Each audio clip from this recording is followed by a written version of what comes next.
Hello, race fans. Welcome back to Freaky Fast Broadcasting. Here tonight we have the ARCA Evolution Series from the Chicagoland Speedway. And not only are we here at the Chicagoland Speedway, but tonight is race number 1 of the round of 16 for the playoffs here for the ARCA Evolution Series, as 16 drivers have a shot at a championship here in this 2021 season here at the ARCA Evolution Series. So much on the line here for round number 1. Remember, win and you're on to the next round. So big chance for one driver to lock themselves in. We'll have to see how that all plays out here tonight on Freaky Fast Broadcasting. But first, let's give a shout to the proud sponsors here at the Evolution Racing League. And first up, we have Or Nissan Central, the leading Nissan dealership in Oklahoma City. You can go check out their website at www.ornissancentral.com. Next, we have Sheffield Graphics, the leading designer in sim racing paint schemes and liveries. It was founded by a Navy veteran, and a portion of every paint goes to the Military Foundation Folds of Honor. It's a great nonprofit organization who gives sponsorship to the families of fallen soldiers and disabled veterans. Make sure to go check them out on Facebook under Sheffield Graphics. Also, we have ButtKicker. Feel what you've been missing. Every game deserves a truly immersive experience. The ButtKicker Gamer 2 lets you feel every detail, from the subtle footsteps to the rumble of a V10 powered race car. By moving a physical mass instead of only air, the Gamer 2 provides instant, accurate, powerful base response, and is perfectly synced with every game with no additional software required. So make sure to go to ButtKicker.com and you can check out their lineup of products. And you can use our promo code FreakyFast20 to get 20% off of any purchase there at ButtKicker.com. Remember, FreakyFast20, and that's Freaky with 2 E's, for 20% off at ButtKicker.com. And thank you to the proud sponsors here at the Evolution Racing League and Freaky Fast Broadcasting as they help bring this amazing action. We're heading off into qualifying as I am Zach Hall. We have Brandon Colley alongside me tonight to call the action with Robert Moyer Jr. in the production box. Brandon, welcome back up here, man. I tell you what, we got some special stuff here at the race number 1 of round of 16. Let's see who brings home this pole award, because I think qualifying is going to be very important for these 75 laps here tonight. Well, got a little bit of a head start on calling some action here at Chicago this week, Zach. And I got to tell you, from what I'm used to seeing at Chicago, the lines are a little bit different. The handling characteristics a little bit different. So going to play a bit of a factor. Seems to trend a bit to the looser side than we're used to seeing. Going to have to see how these guys can maneuver that in these ARCA machines, as they're known to be a little bit wiry and not very fun to drive on a loose condition. But talked about it, round 1 of the playoffs, winning you're in. Guys looking to take a lot of pressure off of themselves for the start of the playoffs here by guaranteeing a spot into the next round early. And by the looks of it right now, Anthony Gaudio still in peak form, sitting on top of the board right now. But Chris Smerol coming up second. Then Justin Malarkey now taking over that top spot. Going to be seeing a lot of guys with a lot of speed here, trying to take advantage early. And I think some of these guys, you've got to have the game plan of, even if I'm not always having the race-winning pace, if I can avoid trouble and stay out of some messes and just get consistent points, that's going to be a pretty good way to maneuver yourself into round and round toward the end of the playoffs here. And you may just be able to make it to the Final Four without having to get a win. You never know how you're going to make it through, man. That's going to be the one way with these playoffs. It's going to be wild and wacky to watch how certain drivers make it through. Certain drivers are going to be able to win races. Certain drivers are going to be able to get those consistent finishes when they need them. But we're going to have to watch as that all concludes here. Malarkey right now still top of the board. But right now, the points, it's looking like Christopher Smerol, he's got a 5-point lead over David Edwards, back to Stephen Carey in the 3rd position in points. He's tied with Matt Upbrook there for 3rd, and then it would be 5th back in Jeff Carson, Justin Malarkey, Steven Rasick, Richard Gonzalez, Anthony Gaudio, James Wright, Harold Rothery, Justin Hendry, Matthew Dude, Brian Fine, Zach Sandlin, and rounding out your field for your top 16 is Robert Fitzpatrick Sr., as those drivers are all separated by 21 points. I'd say what, Brandon, those 21 points are going to be very spread out through just 3 races. Let's see which drivers can put themselves towards the top end of that list. Yeah, and you touched on one name, Robert Fitzpatrick Sr. We were questioning whether he was going to make it in. Didn't look like it after last week and the questionable pit strategy that he called, but something we didn't factor in.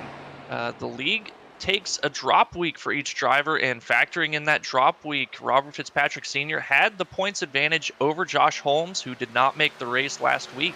So Robert Fitzpatrick able to squeeze in as the number 16 driver for the playoff drivers here. Like you said, it's pretty close on points, only 21 points separated, but to that cutoff number of 12, it's only 4. And I tell you what, then we head off to round 12. It's going to cut down from 6, like you said, to 12, and we also have Iowa coming up next week in the round of 16, and then your cutoff race is Daytona. So right there, I think Brandon, I think these guys are going to say if they can get a win tonight or at Iowa, that'll make people a lot less worried about going into Daytona. If I'm in a position where I've got to go into somewhere like Daytona or Talladega and I have to get a good finish, you're never going to feel good about that. It's just such a roll of the dice whether you're even going to finish the race at all, let alone get a good finishing position out of it. So if you're in a must-win situation at a track like that, or somewhere where you're like, okay, I need bare minimum a top 5 to even have a shot.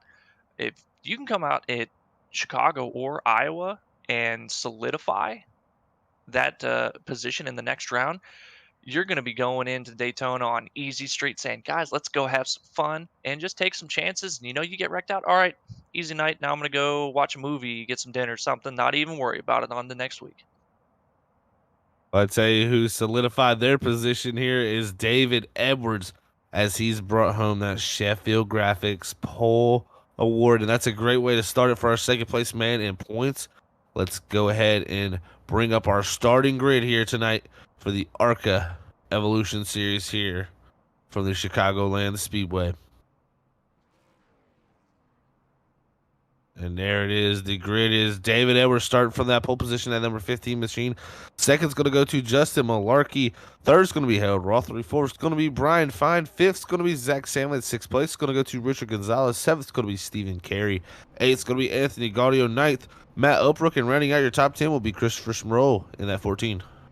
Jake Shea in the 77 in 11th place. Justin Henry in the 28 and 12th. Brandon Perry in 13th position. Jeff Carson in 14th. Stephen Rasick 15th. Robert Fitzpatrick Sr. in 16th position. James Wright 18th. Steve Potter in 18th position. And Matthew Dude in 19th, rounding out your field here at Chicagoland. Yes, that is. That's our field here tonight from the Chicagoland Speedway. It looks like David Edwards, like we said, has won that Sheffield Graphics Pole Award, so we'll bring him down to our broadcast room here and see what he has to say about winning this award. Here's your pole setter, David Edwards. David Edwards, Brandon up in the booth. You got a copy? 10-4, I got you, man. Well, David, taking your rightful place atop of the field here, just missed out on the points championship for the regular season, but starting off round 1 of the playoffs here in flying fashion, grabbing the Sheffield Graphics Pole Award here at Chicagoland. First question I got to ask, man, how's the car feeling out there right now? What were those qualifying laps like? What should we expect for the race? Feels pretty stable. A little same on normal, a little loose in the beginning, but should be a fun race. It seems the top and the bottom both can hold about the same lap time, so it should be fun. Well, that was going to be my next question. Which lane do you think is going to be the preferable one? But if they both produce about the same lap time, should be for interesting racing out here on the track. Man, we talked about third race of this round. It's going to be Daytona. How important do you think it's going to be to try to get a win here at Chicago or at Iowa to kind of take that pressure off of having to go out at Daytona and really perform? That'll be big for sure. I mean, getting a win would be the ultimate goal in one of these first 2 weeks, but if you can just have 2 good runs and pad it and hope for some bad luck for the guys deeper in the field and just have to go into Daytona just comfortable would be nice. Well, David, wish you the best of luck here as you guys are rolling around, getting ready to take the green flag here. Let you get back down there and hopefully start where you left off for the playoffs, for the regular season, taking over the points lead early and really not ever giving it up. But we will be keeping an eye on that and hopefully talk to you at the end of this thing, bud. 10-4, guys. Y'all have a good race up there. Hopefully talking to y'all again at the end of this one. All right, that was your Sheffield Graphics poll winner here tonight. David Edwards, second place man in points, coming in here.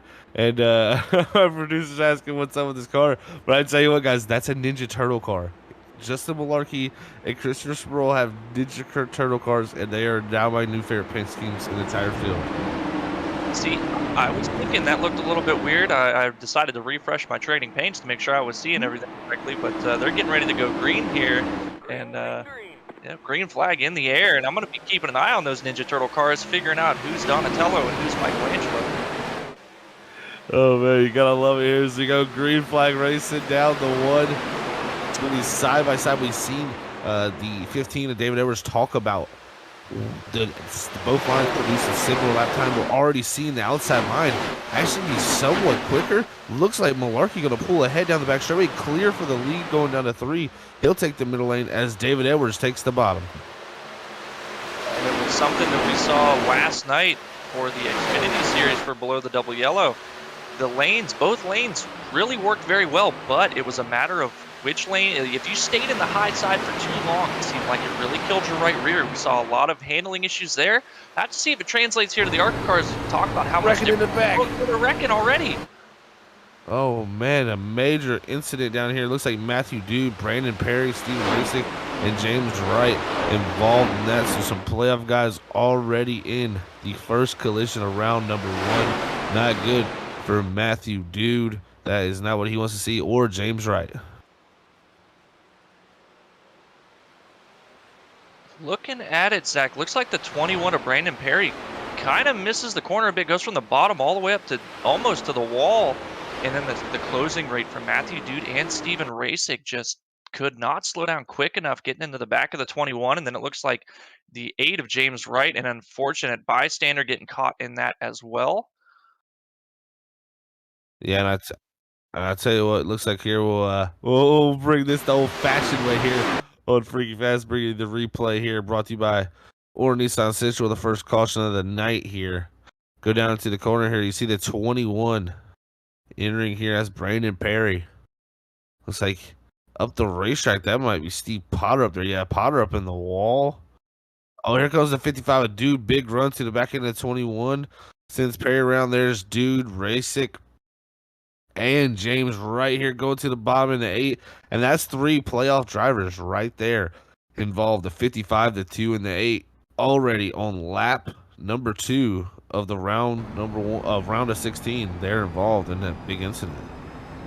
Well, the worst off of them, I believe, is going to be the 55 of Matthew Dude, who was already starting out this race below the cut line. Only 1 point below it, but after this early damage here, unless he gets pretty lucky with some other guys finding some misfortune, going to be looking to be more than just 1 point below the cut line after Chicagoland.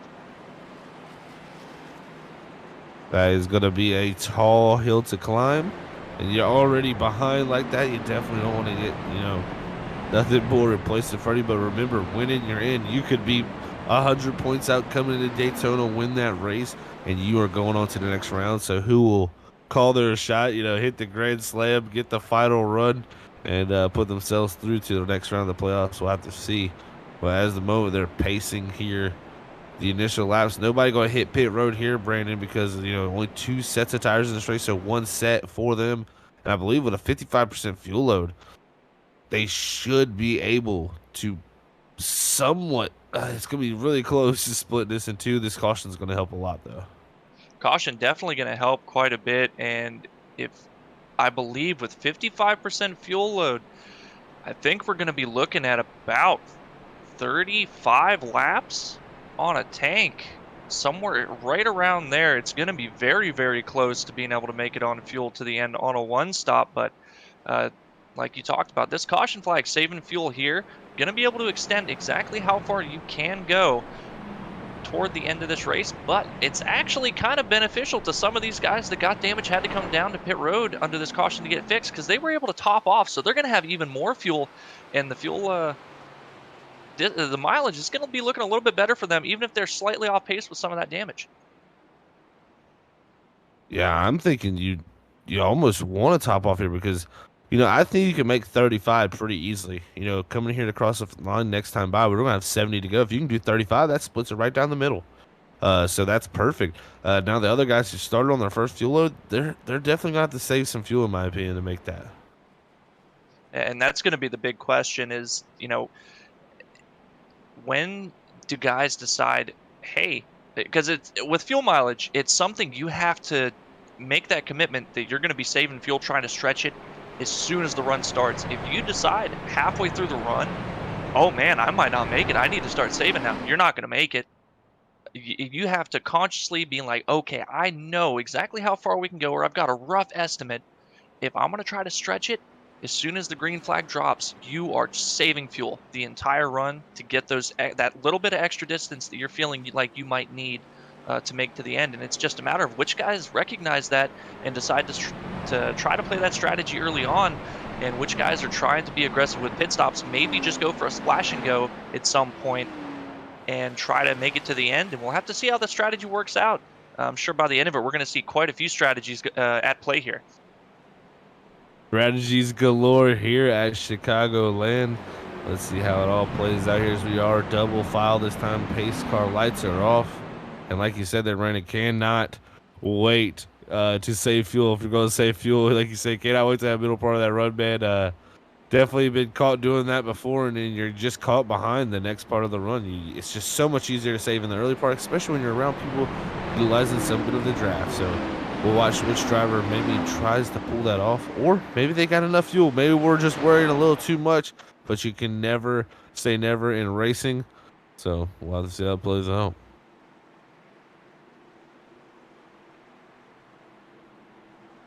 As it looks like pace car in this time. And we're getting ready to go green flag racing. Malarkey off and away. Green flag out in the air as he's crossed the start finish line. Head down to one. Harold Rothery there. You see the 4. He's dropped back to 4th now from that bottom position. Anthony Gaudio in the 3. He's made a few spots up through these restarts. 8th to 3rd. Man, what a climb for him. And Sproul trying to break it to the top 5.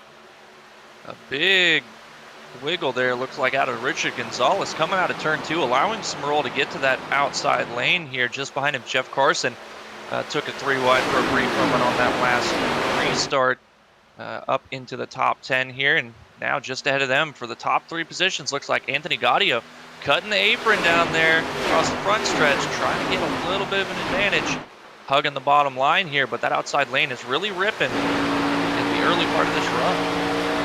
Gaudio comes in here tonight, 19 points, 14 back from Sproul, and only 3 up from the cut line there in 12th. But he comes in here tonight with everything on the line. And I tell you, David Edwards, what a pass for him on Malarkey. He makes the slider right in front of him on exit. That made Malarkey have to check up, and man, it got wild there as now it's side by side for the lead. Gaudio going for this as he's trying to win tonight here, side by side with Edwards as they exit on down the back straightaway. Battling here for the top 3 positions. It's allowing the 4 of Harold Rothery to start closing in on him, but just behind them, Chris Sproul lurking and waiting as his teammate doing battle for the top 3 positions just ahead of him.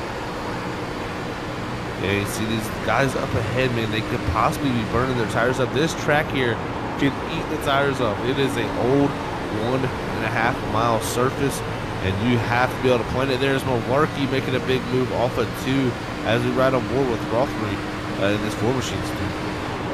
Yeah, turn 1 and 2, it's pretty straightforward as your approach to the corner, but 3 and 4 is where it really gets tricky. The exit especially tight out of turn 4, but the bottom of 3 and 4, there's a lot of bumps that you have to navigate.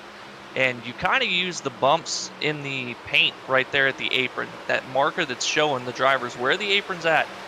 You kind of plan your entry and your throttle points off of where those lines are, where the bumps are in the track, so you know when it's safe to get back to the throttle and when's too soon to be getting back to the throttle, and you're going to be burning your stuff up on the shorter run. It's something that I always like to use here when I race in Chicagoland. And it seemed to help a good bit. Pretty successful for myself here. See if anybody else has any other tricks up their sleeve that's helping them save a little bit of tires. But of course, the track parameters have changed quite a bit. We didn't really have the outside lane working too well, so things could be drastically different from my experiences. Yeah, Brandon, I was trying to pull out a story from my back pocket, but I feel like everything has been thrown out the window. Last time I've seen cars race like this around this track, it was the V6 tire in the old Cup car from about 2017, 2018. That's when we were running all over this place, and it's good to see it again because this place, man, when it's multi-group, is one of the best racetracks on all of the circuit. It really is. It's a lot of fun to race.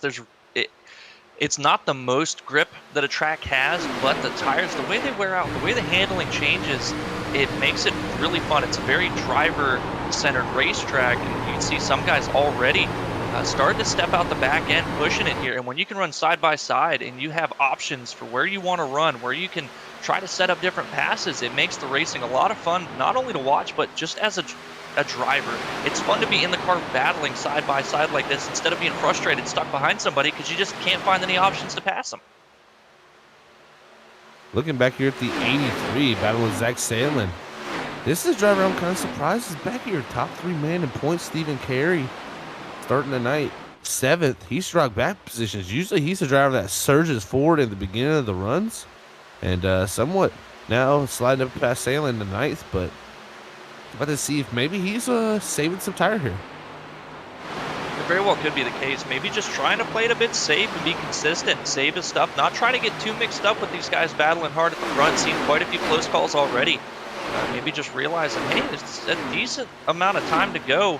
We're on lap 15. It's only a 75-lap race, but you can end your 75 laps pretty early, like we saw that of the 55 of Matthew Dude and James Wright, Stephen Racek getting involved in something really early on in this thing.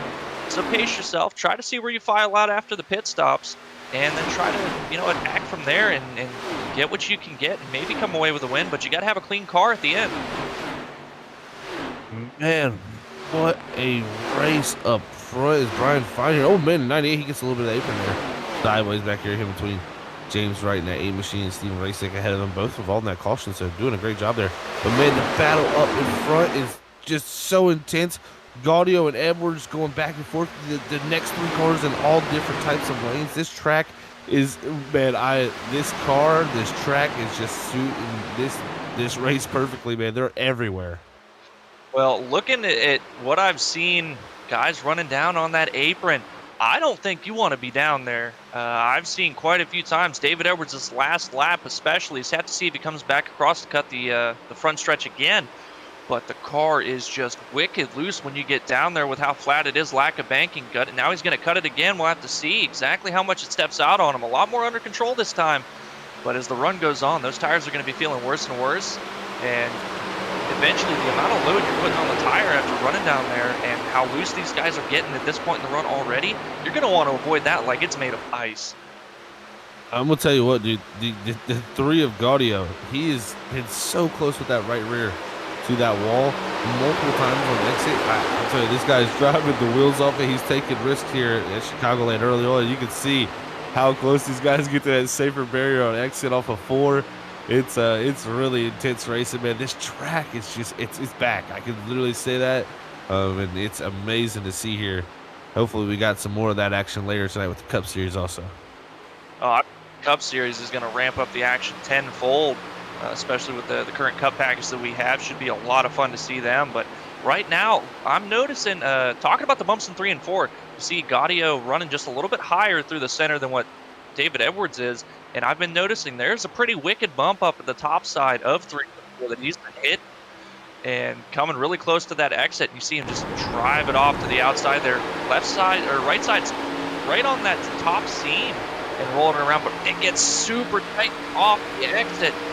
And it's something we saw out of David Edwards and a few others, especially out of turn 4. Like I said, how tight it gets out of turn 4. You're putting so much wheel into it, keep it out of the wall, and it just snaps. Now David Edwards getting a little bit too wide and open up the door for Anthony Gaudio. Oh, man, a little too wide there for the 15. That's going to let Gaudio by. Here comes Malarkey with the push. Can Malarkey make the bottom work down here in 1 and 2? We'll have to see. Edwards up top for the first time here in dirty air. Let's see what he produces up on that top lane. Looks like he'll get a pretty good run. That's going to let Malarkey slide back, so David Edwards will fight off there for the hold on the second.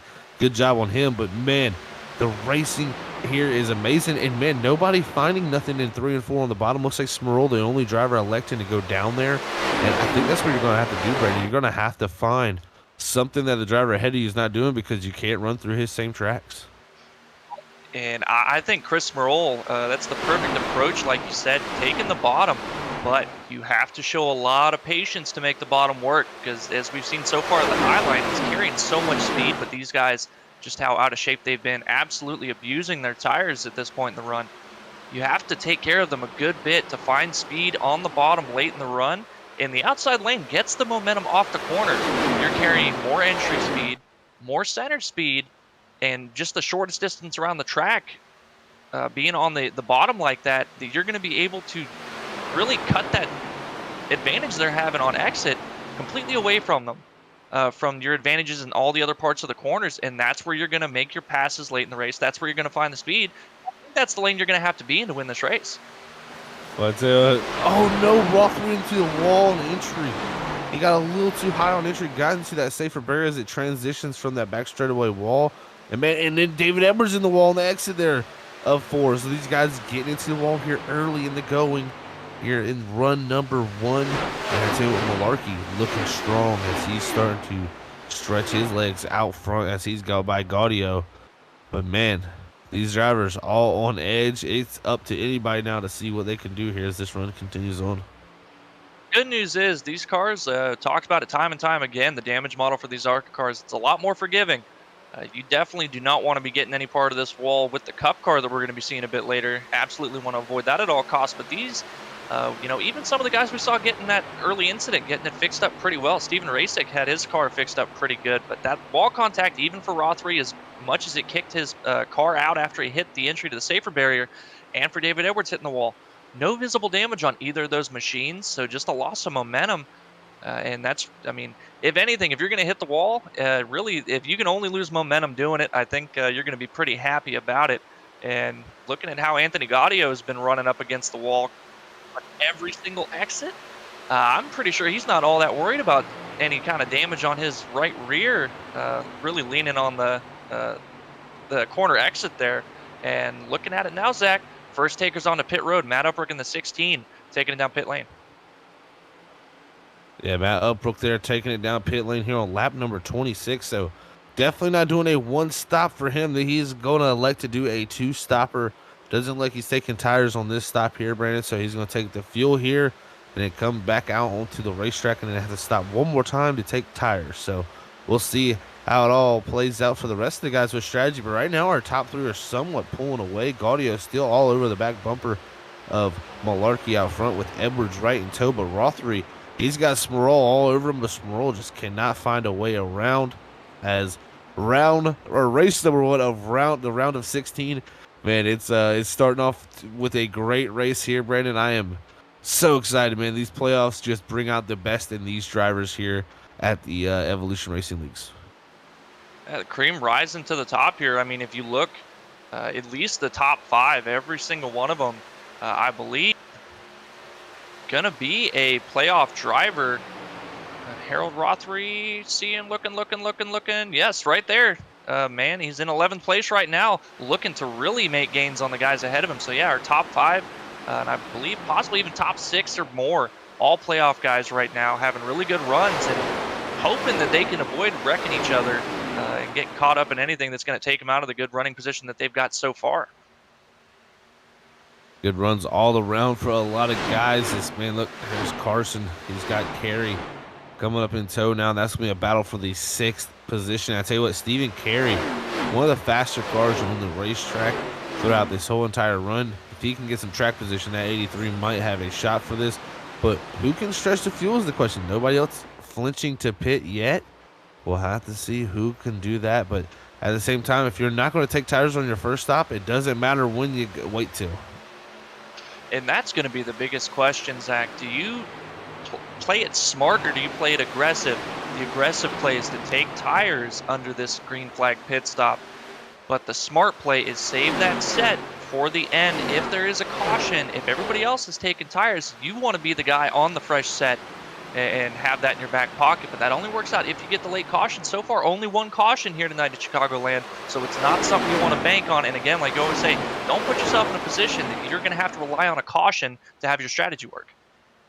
Oh, big moment there as Carey gets to round Carson. That puts him up to the 6th position.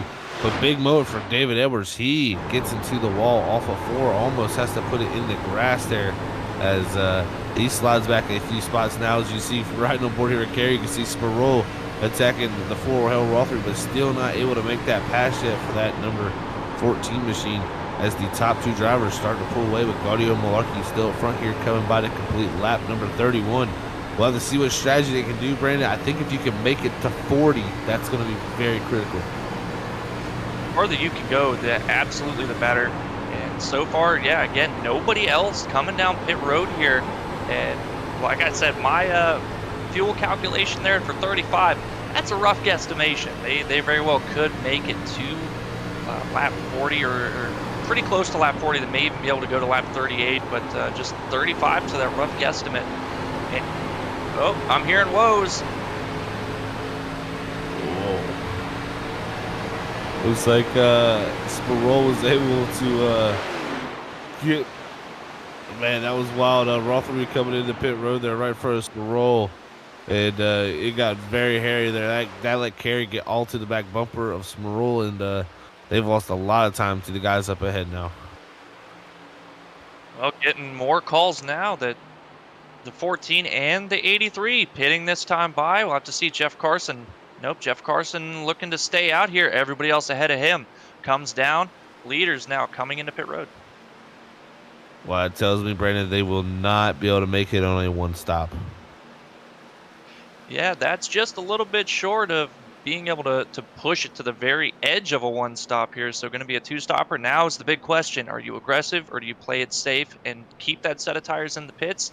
Slap them on here, try to gain some time on track to guys that decide to not take those tires. Looks like Malarkey takes no tires.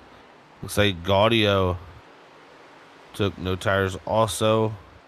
Same with Sparrow, but I believe Edwards did Edwards take his tires? Actually, I did not. I do not know. I will have to go back and look at that, but he was on pit road the same amount of time as everybody else that took tires. It looks like no, he did not. I wonder if potentially there might have been some type of penalty for the 15. Interesting. Yeah, I'm not sure if he got in too hot possibly there, Brandon, because kind of what it's looking like to me. Must have had some type of penalty.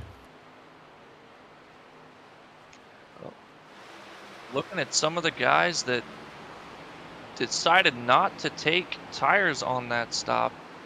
So yeah, Justin Malarkey, 6.93. Chris Smerol is 6.8. I believe Anthony Gaudio as well, not taking any tires with an 8.83 there. But then you go back to David Edwards, now in the 12th position, a 16.05, even slower than a normal 4-tire pit stop would be. So yeah, definitely going to be a penalty for the 15 of David Edwards. Going to be hoping for some type of a caution to kind of reset this, especially coming out of pit road with the guys that took tires after not taking any for himself. Now we've got the 55 of Matthew Dude overshooting pit road entry there, going to be going into the grass. Going to be a penalty for the 55 as well.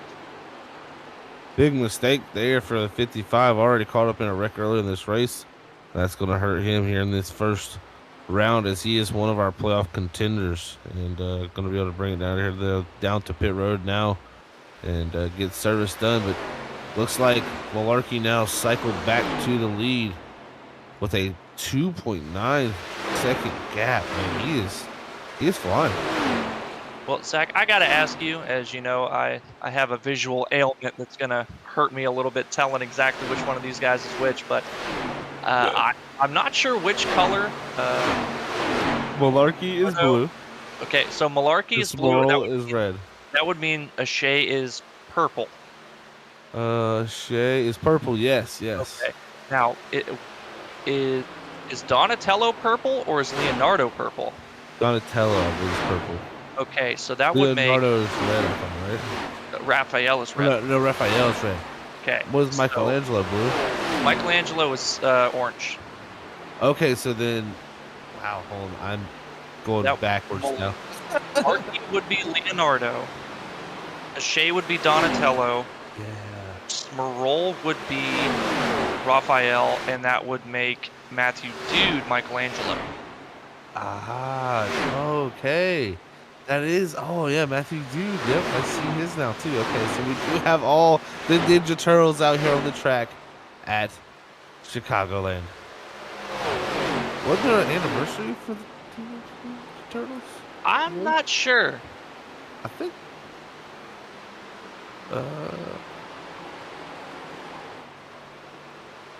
Any Ninja Turtle fans in the chat, let us know if there was Yeah. a special anniversary for the Ninja Turtles here recently. I saw some. Oh, I know that there is a movie coming out. There's a reboot movie coming out of it, the Ninja Turtles. So I do know that. Yeah. They just make 2 of them with Megan Fox. Yeah, they did actually do 2 of those. This one's actually Seth Rogen, so Oh, he's the jeez. director. Yeah, it's gonna be very funny, I imagine. So can't wait for that one, definitely. But yeah, Teenage Mutant Ninja Turtles is coming back. Well, Look as at we the figure battle out, here. the Turtles. Yeah, battling's picking up on the track for sure. Got a couple packs of cars that are battling each other pretty hard. David Edwards able to maneuver himself up to the 10th place, now trying to look for the crossover on the 2 of Steven Rasick. And I'm not sure if I caught this, but the 4 Harold Rothring too. He's back there with David Edwards, Brandon. So he must have made the similar mistake. It seems like it because he only had a 10.9-second pit stop. And Stephen Carey. A lot of lap guys down. having issues on pit entry, and it was something, again, we saw in the broadcast last night at Chicagoland. This pit entry, really difficult. A lot of guys finding penalties and making mistakes, locking them up and spinning even coming on to pit entry. And the woes continue here for the ARCA Evolution Series as guys getting bit by those pit road penalties. Looks like Brian Fine was one of the drivers to take tires during that stop, and he's going forward now up to that 7th position. And also you had Jeff Carson take tires as he's running down our leader, Justin Malarkey. Only back by 1.4 seconds, and well, not even that now, back 8 tenths. Reeling him in, I mean, just ticking off tenths as the seconds go by. Now, my question is, Brandon, when do these guys pit? You know, that you're giving up time right now, in my opinion. But also, if a caution comes out, you're going to be in trouble. So, you know, you got to weigh your options here. Do you want to win the race? I mean, Malarkey's got a huge gap on the guys who also have tires. I mean, you got Gonzalez, Carson, Fine, I believe Hendry, also all on new tires, catching pretty quickly to these guys who are on the older tires of the 3, Anthony Gaudio, and Chris Merroll, Justin Malarkey, Upbrook, Hendry, or not Hendry, Edwards, Rothery. So definitely a lot of different strategies playing out right now. Looking at the lead lap field right now, it's almost split 50-50 as the drivers that took no tires and drivers that took tires. If you're a driver that took tires, you are pushing as hard as you can now, gapping everybody as much as possible that decided not to take tires here and pitting as late as you possibly can. I think if you are a driver that did not take tires, you pit at the earliest opportunity that you know that you can make it, and then you do the exact same on your set. And once these guys come in to have to pit, that is your best shot to then leapfrog them as they're doing to you at this moment. And it's right at the end of the race. The guys on the older tires not going to have a lot of time to hold on. But if you wait too long to do it on the fresh tires, you're not going to have a lot of time to capitalize on your speed. Yeah, I think right now, I mean, Carson, he's putting himself right now in a good spot. I mean, he's going to have the lead here. If a caution's come out, it ruins his race. But if this thing stays green, man, if these guys don't pit somewhat quickly, he's going to have a pretty sizable gap, and he should be able to take less time on pit road also. And another thing that this is going to afford him, he's going to be able to be a little bit more conservative getting on to pit road and he's not going to need to push it to try to gain as much time as possible that we've seen bite quite a few other people. And that's going to be another big variable. We're going to have what looks like one more set of green flag pit stops. Who's going to get bit by the penalties then? That could shake up the whole complexion of this race, because we might have somebody like Jeff Carson up to a tremendous lead at this point, tries to get a little bit too much or misses his transition point to get onto pit road, causes himself a penalty. and that resets everything back to these guys now that are almost on top of each other. Looking at these guys battle here. Man, look at that, Stephen Carey. That lap down, driving by these guys. I believe he may actually be on fresher tires. Yeah, I believe so. So not playing out for him under the pit stop, but man, he had a great race going, driving up through the field like he did there. But you can see Sparrow and Gaudio, like they've been all season, racing hard with each other. These two really battling it up as they try to make up time to Malarkey. But I tell you what, Malarkey, he's, for the guys on his strategy, he is just drove away from them. Well, getting calls now, as you brought him up, 73 of Justin Malarkey coming into pit this time. I think if you are Chris Smerol or Anthony Gaudio, you've got to follow him in. You cannot afford to give up that extra lap, and now Gaudio and Smerol going to be following him in. But, oh no, Gaudio! The pit road mistakes, is he going to get it in? No, that's going to be a penalty for the 3. Oh, huge penalty for the 3. Big mistake for Anthony Gaudio on pit road here for the final stop of the night. Carson's in also. Carson is just taking fuel only. He's leaving his box already as Malarkey pulls into his stop. And let's see how it plays out here, as now Carson already exiting through the middle of 1 and 2. Man, this is going to get interesting, Brandon. I cannot wait to see if these 25 laps, can these guys run down the guys on the other strategy. We're going to have to find out, and we'll be finding out pretty soon. Now we've got Richard Gonzalez looking like he has inherited the lead here, guys. Even on the fresher tires, electing to go ahead and come in right with the rest of the field. And it kind of keeps it even. They're not able to really stretch it out quite as far. We're going to have to see exactly how that's going to affect everything. And we're looking at Anthony Gaudio right now. I don't know how he didn't get a penalty. That, he got away with one. He absolutely got away with one if he did not get a penalty for that. It looks like he didn't. Incredible. That's the lucky break right there. I mean, happened. But man, yeah, it's very rare that you will hit the cone, especially there on pit entry, and not get an unsafe pit entry penalty. So that was a gift from the racing gods for the 3 of Anthony Gaudio.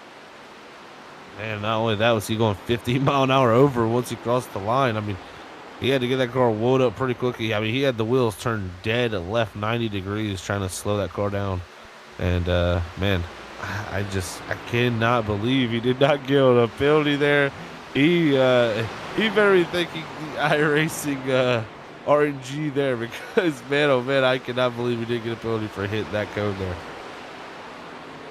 And looking at the last time people made pit stops, we have Stephen Carey, last pit lap on 33, that 51-second pit time. Brandon Perry as well, 35 with a 30-second pit time. So 2 drivers having mistakes. Still got 7, well, not even 7, I believe. About 6 drivers to still not hit pit road, still out on the racetrack, not cycled through yet. Gonna have to keep a close eye on that. These are gonna be some of the guys that had the fresher tires that are going to be looking to stretch the gap as much as possible and hope that when they cycle back around, going to be ahead of some of the guys on the fresher tires behind them. Oh, well, this is all playing out here. 21 to go. Oh, man, this definitely got me interested because, man, Malarkey, he's really turning fast times right now. But Jeff Carson, he's going out of 4, while Malarkey is only midway down the back straightaway. And Carson turning 31.93 to Malarkey's 31.22. So not a huge difference. And that's a lot of track to make up time. We've got about 20 laps to go here. So, I mean, you're going to need to be eating into that lead by quite a bit. Last time, about 0.8 of a second. But like you said, it's a substantial difference on track at the moment. And the pace is going to even out at some point. It's just a matter of when in those 20 laps does the pace even out? How much time can he gain before it does? 20 to go. We'll have to see who can put themselves in the position to bring it on home, to ride on board. Down the back straightaway. One of my favorite tracks, Brandon. This thing is such a fun track, and it's great to see that It really made it a lot more, racing. It's really cool to see. But I tell you what, I was looking at Malarkey there as we're riding on board up here. He was dead sideways, man. I just reckoned. Well, I was following around our leader of Justin Hendry, missing that, and you've got to push it to the edge to try to get as much time as possible, but you can't afford to wreck the car, especially with where you're running right now. You're trying to chase down the guy who would inherit the lead, but you don't want to give up what's assuredly going to be a second place finish trying too hard to run that guy down. Sometimes second, it's okay to settle for second. It's a good points day. When are these guys going to pit here? That's got to be the huge question in my mind. 17 to go still. A lot of drivers not elected to pit yet. The first driver that has pitted and will make it to the end of this race is the 9 of Jeff Carson. So he's in that 6th position right now with 17 to go. The next behind him would be Justin Malarkey. But those two almost ain't half a straightaway in corner between them at the moment. But man, what a night it's been here so far for the ARCA Evolution Series. Thank you everybody who tuned in here tonight on YouTube. It's a pleasure to be calling the race here tonight for round number 1. Round of 16 here, race number 1 at the Chicagoland Speedway here on Freaky Fast Broadcasting. Thank you everybody for tuning in. Make sure you hit that thumbs up button, that notification bell, and if you could hit that subscribe button. We're trying to get to 1,000 here, and it's definitely very nice to see all you guys tuning in there and enjoying the race here tonight. Yeah, some of the faces out on the YouTube chat here got 213 Gaming saying good luck, boys. Robin Davis as well as Michelle Baylor. I'm pretty sure that's going to be GT Irizarry, Cup Series mainstay, making some comments on murdering some commitment cones out there, as well as JJ coming to join us here tonight. So again, thank you guys for hanging out with us and watching this ARCA action here for the ARCA Evolution Series. And it's been a blast so far, but the laps are winding down. Now coming to just over 15 to go. Should be 15 very shortly. I'm not sure exactly where the leader even is. There's cars everywhere. Yeah, there's cars everywhere. Hendry still going through 1 and 2 right now. He's getting passed by Smurl to unlap himself. So now Malarkey, actually the first cars, it would be Carson, Malarkey, Gaudio, Smurl to make pit stops here as they've unlapped themselves now to our leader, Justin Hendry.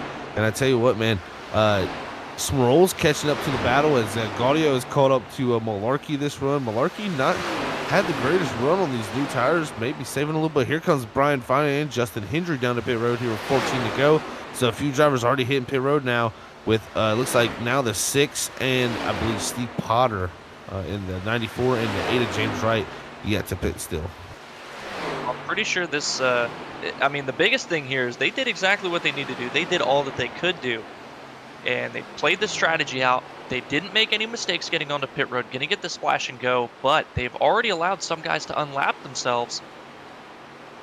And they're going to lose a couple positions for it. Now you see Hendry leading that 2-car tandem out of pit road. Now Brian Fine following suit. Again, no penalties on exit there. Going to have to see where they slot in with the rest of the field here.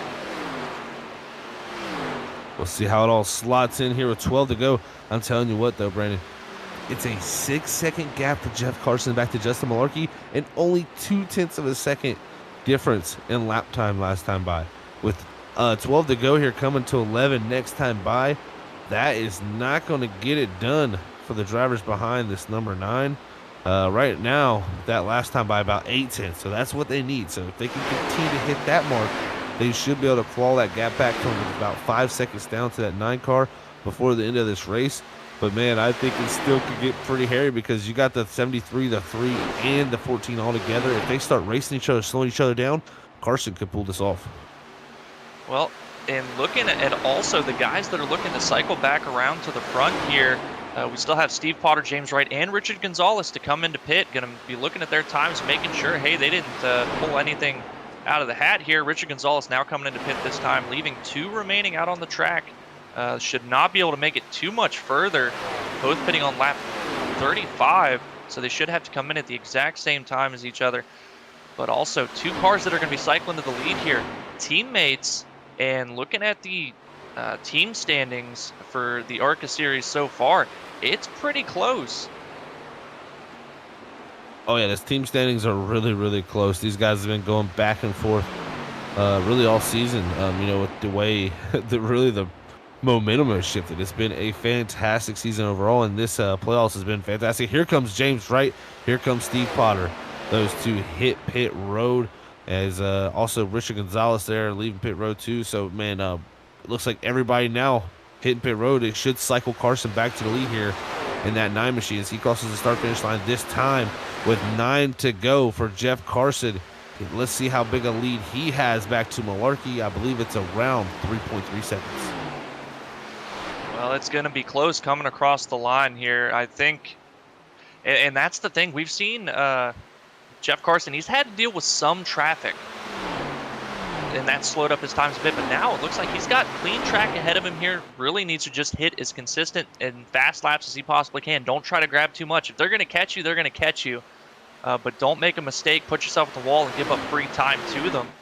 And again, back to the team points. Donkey Punch Racing not having the best night here at Chicagoland, but they're leading the team points right now, 658 to MR73 at 633, and then JCR with 631. So second and third now really up in the air, but the MR73 guys of Justin Malarkey and Chris Smerol showing really good pace here in second and fourth, looking to really eat into that lead and also extend over JCR Racing to firmly secure that second place. But we still got a number of races to go before the end here. These team standings getting closer and closer could really shake things up at the end for whoever's going to win that team championship.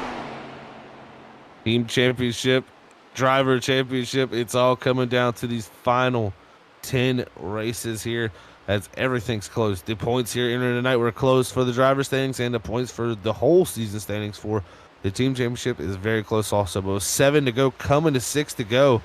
Let's see how the 73 can get through lap traffic here. He is definitely cutting major time into that 9's lead here. 1.9 or 1.1 seconds there separating the top two.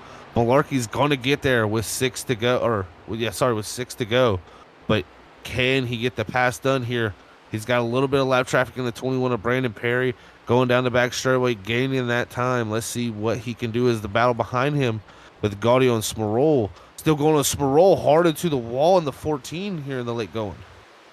Oh, that is not good for the 14. Having a really good run. Still got a decent gap behind him to Matt Upbrook in the 16. So may be able to hold on to that 4th position, but definitely not going to be advancing any further than that. And I've also got to point out, again, talking about Jeff Carson and his dealing with the lap traffic.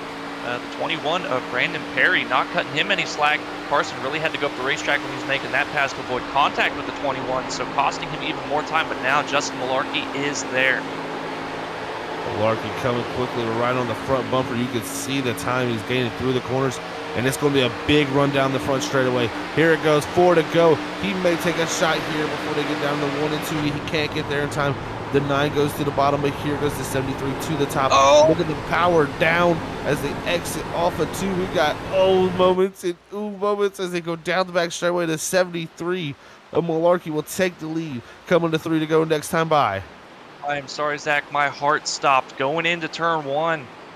Brandon Perry in the 21 3-rot wide on the bottom, missed the entry of the corner again, came up and almost collected Anthony Gaudio. I mean, you couldn't have fit a sheet of paper between the two. That was, I'm sure, the way I'm feeling, Anthony Gaudio, he about blacked out there for a second. Oh, I just went back and watched that. That was, like you said, you couldn't have fit, I mean, nothing between those two drivers. But at the moment, you're going to be able to see this 73 here go down into 3 and 4. He's building the gap. Malarkey, what a race. Started second here tonight, and he has been dominant. 2 to go here. Looking to bring this thing home. All he wants to see is that next flag, which is that white flag. Then that checker flag will be in his grasp. We've got Justin Malarkey coming now out of turn 2 down the backstretch. Got to point out on Facebook, seeing GT saying he's getting another beer. Now, GT, if you wreck during the cup race, don't think I'm not going to mention that. Hey, man, no, loosen him up. He'll be all right. As they come out of 4 here, Malarkey gonna see it. Sheffield Graphics, white flag in the air. One final time for this driver looking to bring home that Sheffield Graphics race winning award. He's drove one fantastic race, has had the pace on the long run here tonight. That Ninja Turtle machine is kicking butt. I tell you what, he is driving it down the back straightaway. And through 3 and 4 for the final time tonight. He's going to punch his ticket to round number 2 of the playoffs. Malarkey can take the next 2 weeks off because guess what, boys? He's on to round number 2 of the playoffs. Justin Malarkey is your race winner tonight here at Chicago. And it didn't quite work out for the race win, but Jeff Carson able to hold on to that second position. Anthony Gaudio avoiding certain disaster there in the closing laps, able to bring it home third. And I believe that is going to be Chris Smerol also hanging on to fourth. Matt Upbrook rounding out your top 5. Wow, what a battle tonight. You know, Carson, we got to give, like you said, wasn't a race winning move for him, but he gained the most of any driver out of any of the strategies. He drove from 14th all the way to 2nd tonight. What a drive for Jeff Carson. Congrats to him, but Justin Malarkey is the race winner as he says, oh yeah, I ain't got to go down pit road. Let's go do some burnouts out here in the grass. And even Gaudio, think about that big moment for him, Brandon. You know, big moment there in that late going and not getting the penalty. So a few drivers having some very lucky finishes there, but also some great drives. But there you see Justin Malarkey celebrate at the edge of pit road in the grass as we'll be back in a few moments, ladies and gentlemen, as we get our top 3 drivers up here in the room with us to talk about tonight's wonderful race.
All right, we're back here, everybody, for our post-race interviews after tonight's Chicagoland race. What a fantastic race for race number 1 of the playoffs and race number 1 of the round 1 of the round of 16. So let's hear from the 3 Anthony Gaudio as he entered tonight tied for 9th in points, getting himself another good top 3 finish in this 3 machine.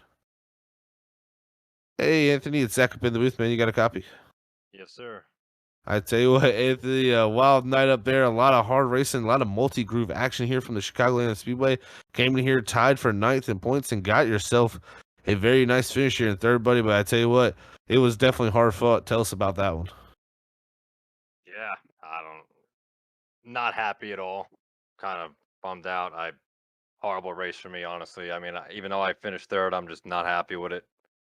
I really messed up coming into my 2nd pit stop. I don't know how I got away with that. That's on iRacing. I was about to park it after that. I was just so upset with myself. But I mean, I continued on, and I don't know. Yeah, man, Uh, I know how you feel, man. I tell you, it's definitely, sometimes it's just not your day, but at the same time, you brought him a third, and yeah, we were definitely questioning how you didn't get a penalty there too, but definitely you lucked by there, man, and you got 2 races left here in this round. Definitely a great points night for yourself. We head off to Iowa, then we hit Daytona. So, how important do you feel like Iowa is next week? Because Daytona, we know that's definitely a wild card. yeah, it's definitely a wild card for sure. How Talladega went for me earlier in the season was not good. So, but yeah, I just gotta keep it in the top 3 finishes. That's really it, man. I gotta definitely gotta get my stuff together because tonight was not my night. That's about it. Not happy. Well, I tell you what, man, brighter stuff is to come for you. I tell you what, top 3 here tonight. Glad for that for you, man. But before we let you go, Anthony, anybody wants to shout to you, buddy? Yeah, just shout out to my team. Congrats to Jeff for bringing home P2. Good points day for the both of us. And my family, you guys, admins, you guys do it all. Thank you very much. Well, you have a great night, Anthony, and we'll catch you next week at Iowa, buddy. Sounds good. See you. All right, that was the 3 of Anthony Gaudio, bringing home that 3rd position tonight. And a little frustrated from him, but I tell you what, I understand that feeling. He thought he wanted to go out here and win tonight and get that win out of the way. But just a little mistake. Luckily got away with it, but he'll bring home 3rd. We'll move on to his teammate, though, Jeff Carson. And here he has to say either pulling a different strategy than the rest of the field and making it work. Hey, Jeff, it's Zach up in the booth. You got a copy? I got you. Jeff, what a race for you, my friend. I tell you what, driving yourself from that 14th position all the way to 2nd. And, with not, only that one caution flag, man, you really did that all under green and your strategy. Just, take us through the race, man, because you were definitely the biggest mover through all the strategy plays. Yeah, I screwed up. I screwed up qualifying, so I starting in the back. And my strategy was not what I did tonight. I unchecked my tires, and somehow after the race started, I came into pits, and it gave me the tires on the first pit stop. So from there, I had to change my strategy and basically just save a little bit of tires. And then when I was good on fuel for the end, I came in and pitted, and it worked out. Yeah, it definitely did, man. You played that to perfection to be a mistake. It's a good job there thinking on your feet while you're driving this car, man. The track really tonight was really multi-groove out there. You could see everybody run from the bottom to the top, but that top seemed like it was definitely dominant as the run went on, man. How are you feeling out there? Because it looked great for the broadcast booth for us guys. How was it out there in the car? The car was great. I mean, I could take the car low, middle, high. The high line was a little bit faster, but I just felt a little bit more comfortable in the middle and low line. Just the driving I like to do. I just don't like to be close to that wall because they jump out and bite you all the time.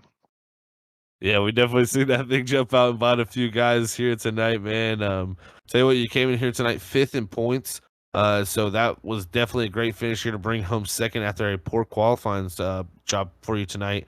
Bringing home 2nd here. Now we head off to Iowa and then Daytona, the wild card, man. How do you feel important Iowa is going to be with Daytona that next race? Iowa's going to be very, very important. I'm going to try, again, top 3 or not lock myself in with the win so I can just do what I want to do at Daytona. I don't want to rely on Daytona to get myself into the next round because you know how Daytona goes. It's always a wreck here or there and take everybody out. So my goal is to do what I can at Iowa, get locked in, and then just go to Daytona and just have some fun at that track.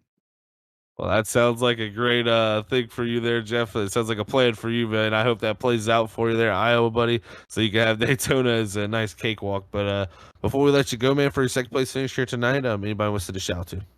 Shout out to you guys for putting on awesome broadcasts every week. I enjoy watching them after I race. The league owners and everything for putting on this great league. And my teammates Anthony and Harold and sponsor Callaway. Awesome stuff, Jeff, man. Congrats on 2nd here tonight, and we'll catch you at Iowa next week, buddy. All right, I'll see you there. All right, that was Jeff Carson, the Nine Machine. As we move on up to our Ninja Turtle himself, Leonardo, in the number 73. He's concealing his number tonight for us. So let's hear from Justin Malarkey, our race winner, brought to you by Sheffield Graphics. Hey, Justin, it's Zach up in the booth. You got a copy, man? Hey, Zach, I do. I'm glad to hear from you. Hey, man, I'm glad to hear from you too, buddy. What a performance tonight for yourself, buddy. We love the paint scheme. You and all the guys were out there for the night for the Ninja Turtles. Leonardo had it going on out there tonight, man. Just take us through that there because that was a special race for yourself. Well, yeah, apologize for no numbers because I'm sure that made it confusing. We just put them on. I guess we didn't have the numbers. I realized after the race, so sorry about that. But yeah, I think no numbers gave me that extra 1/10 of a second I needed. Less decals.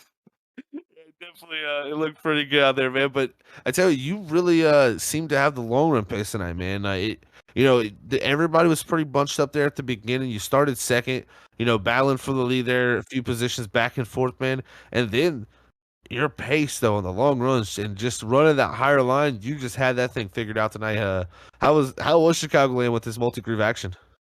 Yeah, multi-groove is fun because you really can get in different lines. In fact, I would run the outside, and then after we made the pits, I wanted to run the bottom, but in the beginning, I had so many people right behind me, I didn't want to give them the outside and let them get that momentum. But I finally could run the groove I wanted to on the old tires and for that second portion. But yeah, it was fun. I saw the 9 get on the new tires there, and I was talking to him about that.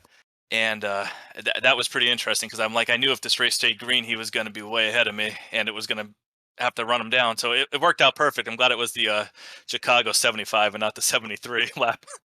Yeah, it definitely would have been interesting with a few less laps, man. But perfect timing for yourself, perfect driving tonight from yourself.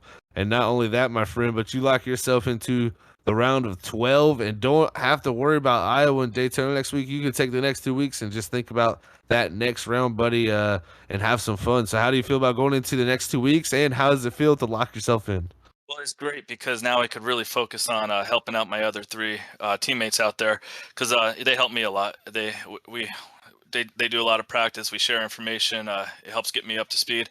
So I'm going to try and return the favor this week coming for them and get everything going good. And hopefully we could pull off some good finishes and get through the next 2 races and then get on to the next round.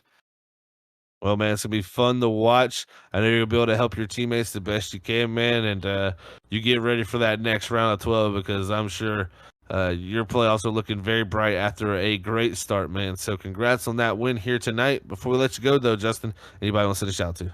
Yeah, my kid was over here sitting on my lap.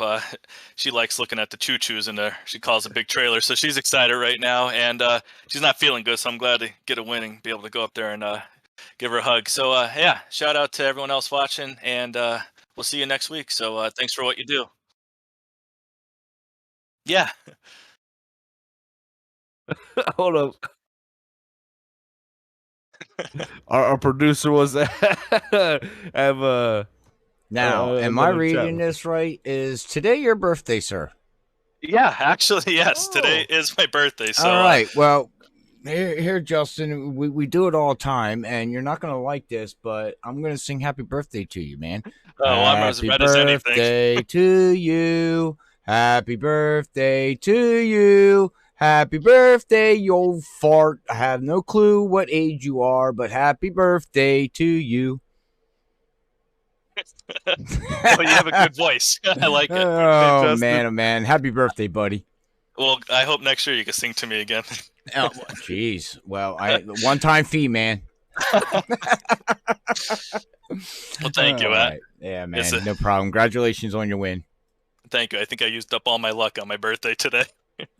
Well, great way to have your birthday tonight in a race win, man. Congrats on that, Justin.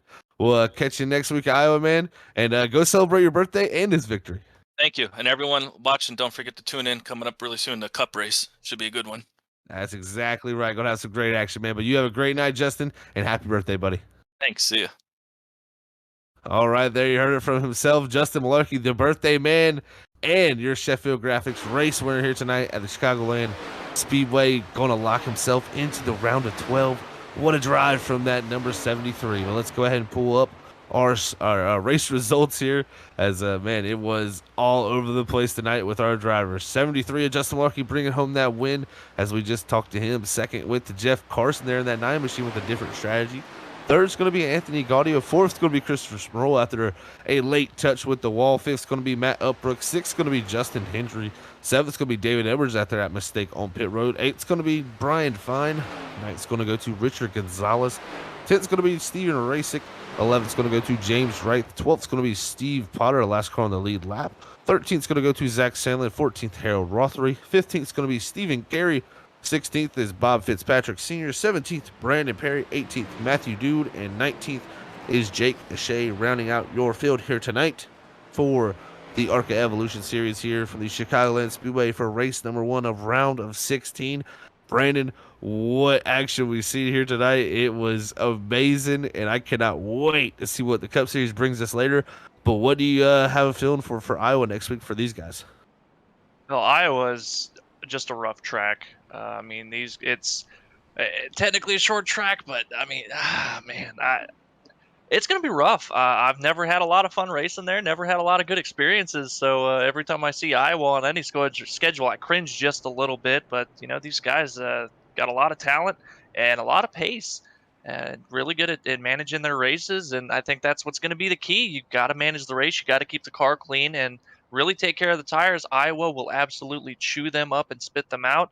So that should be an absolute blast to watch. And can't wait to see if, you know, maybe Justin gets 2 wins and plays the spoiler, makes somebody have to go out and win Daytona to lock themselves in, or maybe we get another driver that's going to lock themselves in. We might even get a spoiler, somebody not even inside the playoffs to mess with somebody on that. But we're going to have to wait till next week to find out.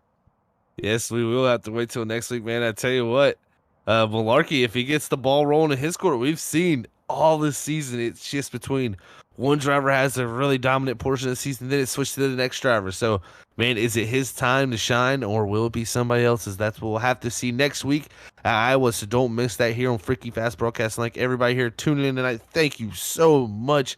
It's been a pleasure to bring this race to you tonight. It's, man, what racing we just seen. I cannot wait for the Cup Series, so don't miss that action. Remember, we go live at 9:20 Eastern here on Freaky Fast Broadcasting with the RSR Cup Series. This is the feeder series to the Cup Series, so, you know, to see where these guys could transition to the future to is the Cup Series. So, man, what a night we have in store for you. Don't miss that. But thank you again for tuning in here tonight for the ARCA race. It was a pleasure. Let's send it up to Robert Moore Jr., our producer, to close out tonight's ARCA Series broadcast. All right. Thank you, gentlemen. Great action calling there from Brandon and Zach Hall, calling all the action. And as Zach said, ladies and gentlemen, at 9:20, less than about a half an hour or so here, we'll be live with the Cup cars here at Chicago Speedway. And from what I'm getting feedback on, Zach and Brandon, that it's multi-groove racing, and now that's coming from the 14 of GT Arizari. So we'll have to see how this all plays out. So please make sure you tune in tonight at 9:20. Root on your favorite driver, root on your teammates, and friends or family or whatever it is out there. And if not, if you're new to Freaky Fast, make sure you hit that bell button and subscribe button as we're on our journey to 1K subscribers. We are 89 away, and every single one that we get gets us a little bit closer. But until then, we're going to get ready to sign off. We're going to go eat our dinner and get our drinks and get ready for some cup racing at 9:20. But until then, God bless everybody. We love you all. Peace out. See y'all in a little bit. Bye, everybody.